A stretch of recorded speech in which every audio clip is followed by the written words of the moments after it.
Namaskar. Today is the 10th day of this lunar cycle, the bright lunar cycle. And the 10th day, the significance of the 10th day is the last day of Durga Puja. We have been talking about Durga Puja during the last few days because that's what is happening around here.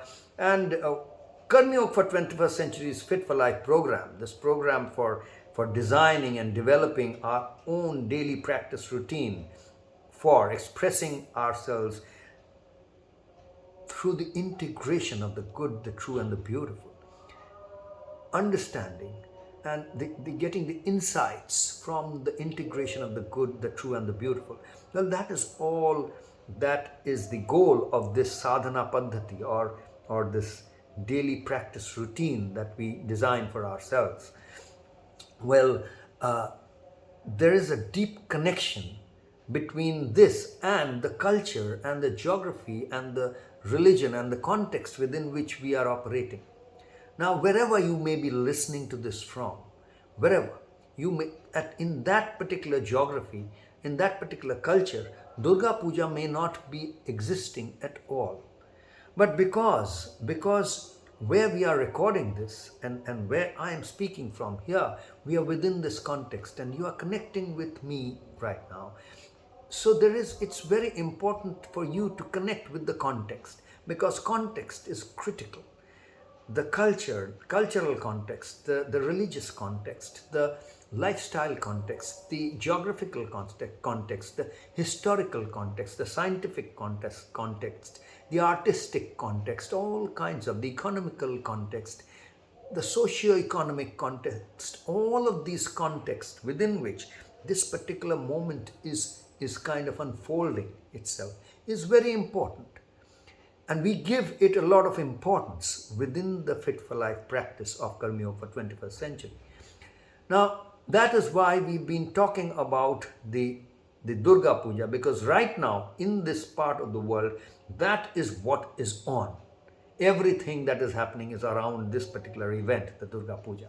It's a festival, amazing festival, and I really beckon all of you to visit this part of the world during this time of the year and soak yourself within this. Of course, you have to really delve deep to find the pearls within it. Otherwise you will get mired within the chaos, the chaotic nature of this whole place within which anything happens. So you have to just go beyond that surface chaos to really unearth the pearls of Durga Puja here that goes on. But coming back to where we were, this 10th day is the day of Visarjan. Visarjan is an Indian term, is a Sanskrit term which is there in most Indian languages, and it actually means immersion. Immersion means the idol of goddess Durga, Devi Durga, today is taken out and finally it is immersed in water. In the Ganges, there is the holy river in which it is immersed. Now, where the festival is happening or the puja is happening far away from the Ganges river, there they immerse it in any big pond or lake or any other river. In fact, there is the river which separates India from Bangladesh, Bharat from Bangladesh.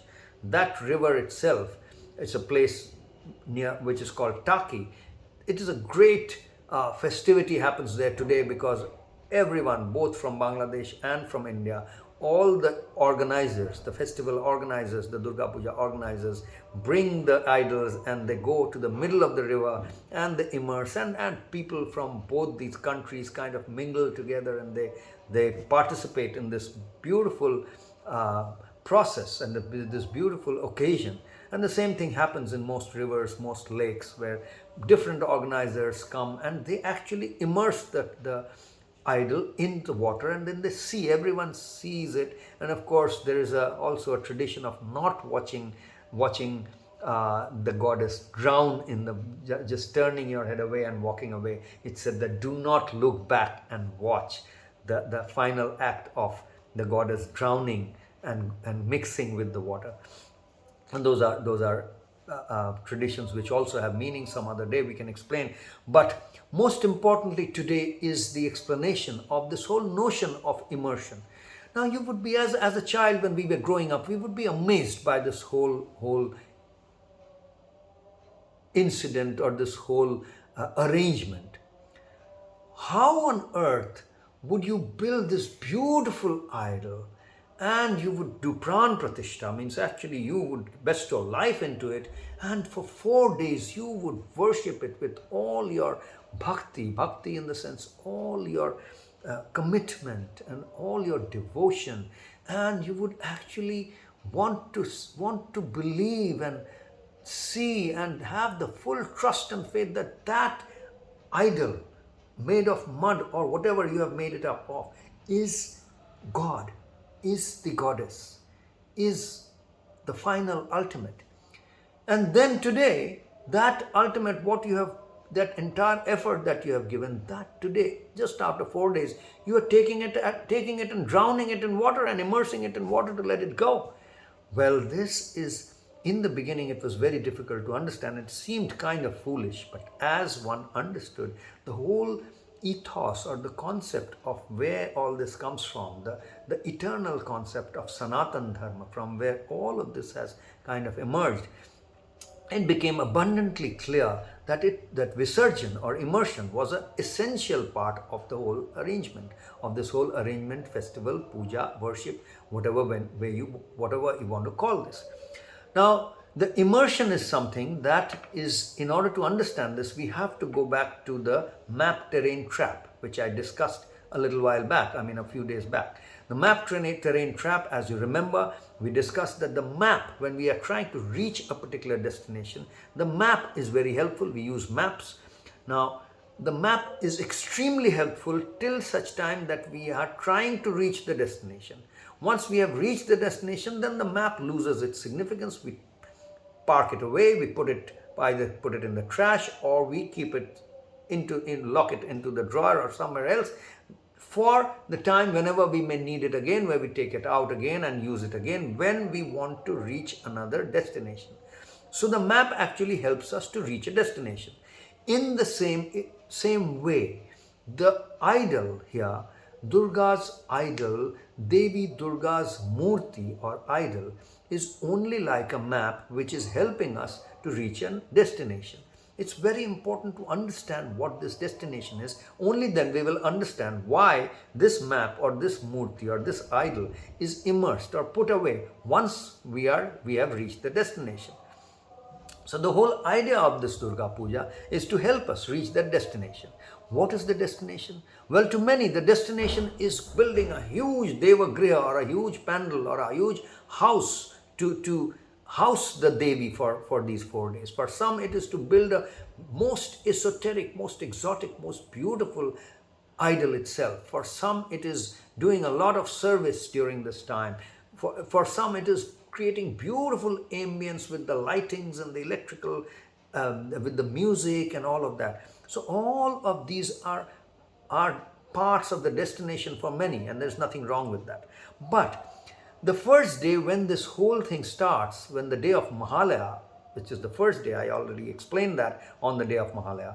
You may go back to the day which was the last day of the previous lunar cycle, the first day of this lunar cycle, is the day when Mahalaya happens. And as part of the Mahalaya, early in the morning when people wake up and the whole thing starts as Ashine Sharudo Prate. Ashin is the month, is the Bengali month. Just like January, February, this is October in English, but in Bengali calendar, this month is called Ashwin. So Ashine, Sharuda Prate, and Sharat is the season. In this month, this season, Prat means Prabhat, is dawn. And actually early in the dawn, this whole chanting and the music starts when the story is told. Now, as part of this whole story of Goddess Durga that is narrated that day in a beautiful manner, as I already explained that day, but as part of the story, it actually sets the goal. It tells us what is the destination. And that's very important to understand today, because otherwise, if we don't understand that, we won't get the significance of either the process of immersion or its connection with Karma Yoga for 21st Century's Fit for Life program. So it actually says it during that Mahalaya, during the description, during the storytelling narration, there is actually clear descriptors of what our experience of Goddess Durga is the roop, or the form in which we experience Goddess Durga, depending on our different states. So the pujari or the worshipper or the bhakt or the devotee could be in different states of being.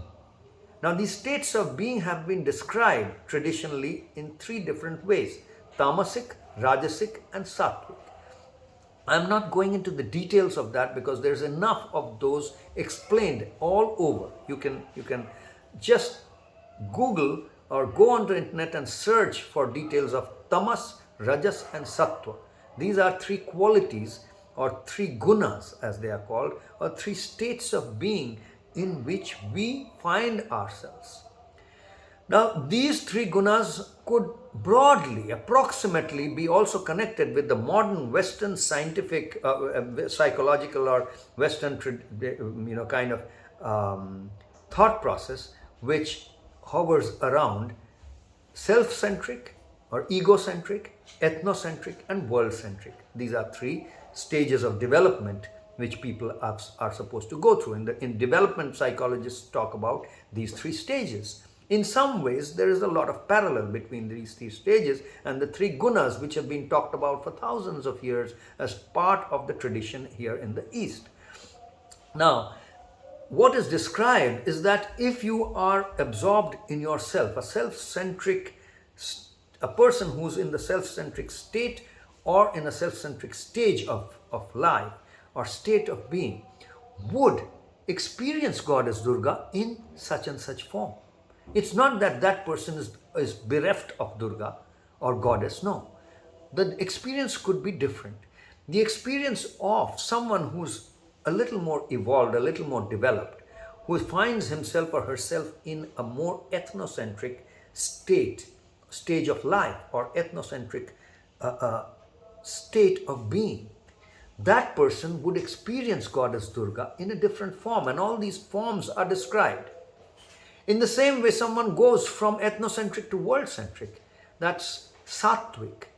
In the sattvic form, which is more evolved, which is more lighter, which is more spiritual, which is more subtle than the tamasic, which is more base, more gross.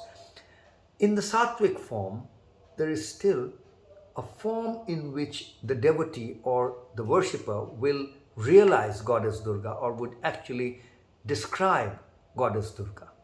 So the content for each of these three changes depending on the developmental level of the person.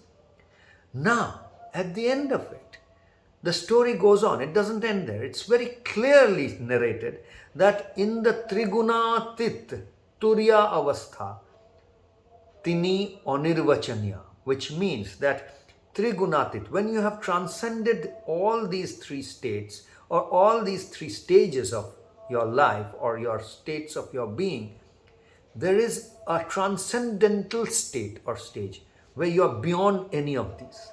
In that stage is called Turiya Avastha. Turiya is also the description of that state when you are awake but you are sleeping, which means your body and your mind and your energy, your prana, they are resting. They are as good as asleep, but your consciousness is awake. So you are conscious, but your body, energy, mind is asleep. Now that there is a way, that's a state also, and we all can experience it. With more practice, it becomes more part of your daily life.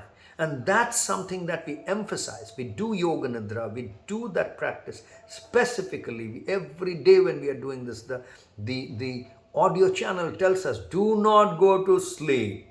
Do not fall asleep. This is not for sleeping. Your body, your prana, and your mind will sleep, but you will not sleep. Your consciousness will not sleep. See, the consciousness and pure consciousness, in the sense nirvikalpa, the absolute pure, objectless, pure consciousness, does not need to sleep because it does not do anything. It doesn't get tired. Your mind, your energy, your prana, your body might get tired because those are involved in actually doing stuff, in actual activity.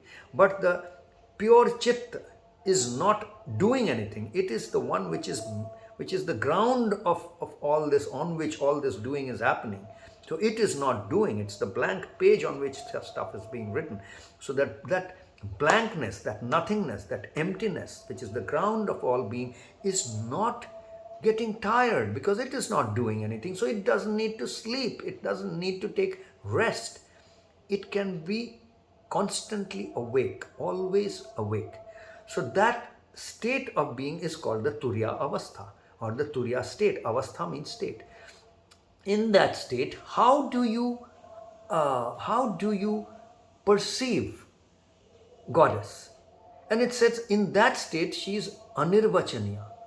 Anirvachaniya means undescribable, cannot be described. If you can put any word, that means you are not in that state.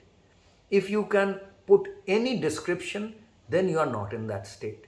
So in that state there is no form, it is completely formless. So what is the need for the idol in that state?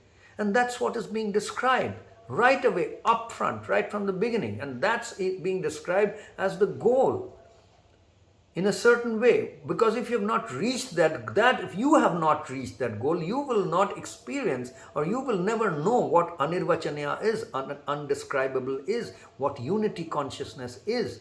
So you have to reach there, and your sadhana, your practices should be designed in a manner to help you reach there over and over and over again, so that you can step back from there, from your evolutionary process. You can involute back into this world and engage in activities, in karma, in thought, in energy, with your body. You can engage in activities being in that ground